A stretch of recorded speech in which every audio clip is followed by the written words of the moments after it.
বিএনপির জনপ্রিয়তা ৫ আগস্টের পরে যদি আমি ৬ মাস ধরি, তখনকার চেয়ে এখন মানে কমেছে না বেড়েছে?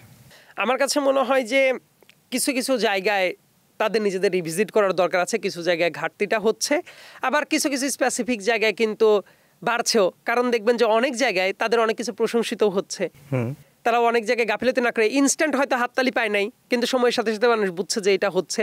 তবে ব্যাপারটা হলো এই ব্যাপারটা আপেক্ষিক একটা ব্যাপার।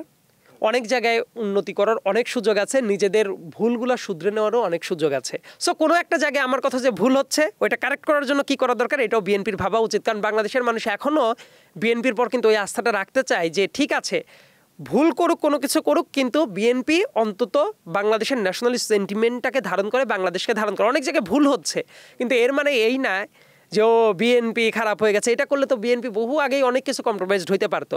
তবে এর ভেতরে অনেক জায়গায় ওই যে বললাম না যে ধানের ভেতরে চিটার মতো অনেক জায়গাতে ঘটনা ঘটছে, অনেক জায়গায় জেনুইন অপকর্মও হচ্ছে। সেই ব্যাপারগুলো আসলে হওয়া উচিত। ধরেন বিএনপির নাম নিয়ে একজন ধরেন যে কোথাও চাঁদাবাজি করছে, কোথাও মারামারি করছে, এই ব্যাপারগুলো দেখতে তো আমাদেরও ভালো লাগে না। কিন্তু আমি আশা করি যে প্রত্যেকেরই শুভবুদ্ধির উদয় হবে এবং তারাও বুঝবে যে না এইটা করলে বাংলাদেশের রাজনীতিতে টেকা যাবে না।